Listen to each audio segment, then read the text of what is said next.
સુરેન્દ્રનગર જિલ્લાના લીંબડી તાલુકા પોલીસ દ્વારા 99 જેટલા વાહનોની હરાજી કરવામાં આવી હતી।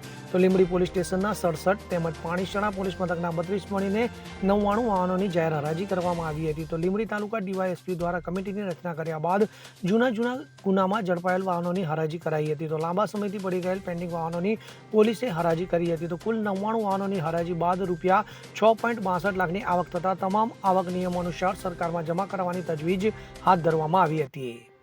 Okay sir. આજરોજ લીંબડી પોલીસ સ્ટેશન ખાતે લીંબડી પોલીસ સ્ટેશન અને પાણીસણા પોલીસ સ્ટેશન અલગ અલગ સમયે અલગ અલગ ગુના અને અલગ અલગ હેડ હેઠળ જે પણ વાહનો કબજે કરવામાં આવેલા હોય, જેમાં બિનવારસુ વાહન હોય, લાંબા સમયથી એના માલિકની પણ ઓળખ ના થતી હોય, કોર્ટના હુકમ દ્વારા જે વાહનની હરાજી કરવા બાબતેના હુકમ થયેલા હોય, અથવા તો બિનવારસુ હોવાને કારણે એક્ઝિક્યુટિવ મેજિસ્ટ્રેટના હુકમના આધારે હરાજી કરવાનો હુકમ થયેલો હોય।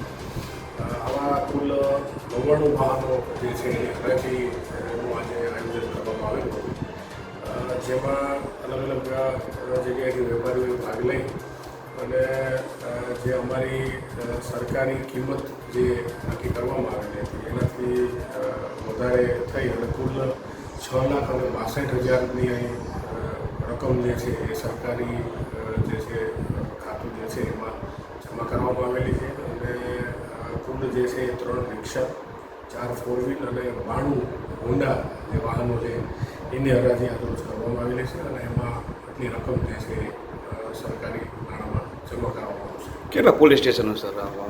હાલ 2 જ પોલીસ સ્ટેશનનો જે છે હરાજી કરવામાં આવેલી, જેમાં લીંબડી અને પાણીસણાનો સમાવેશ થાય છે। અગાઉ પણ આવી અવારનવાર જે છે અલગ અલગ પોલીસ સ્ટેશનનો વાહનો હરાજી કરવામાં આવેલી છે અને હજી પણ ભવિષ્યમાં પણ અમે આવા વાહનોનો નિકાલ કરવાનો જે છે પ્રોસેસ ચાલુ છે। કલ્પેશ વાઢેર સાથે CN24 ન્યૂઝ, સુરેન્દ્રનગર। હવે જુઓ દેશ દુનિયાની તમામ ખબરો તમારી આંગળીના ટેરવે।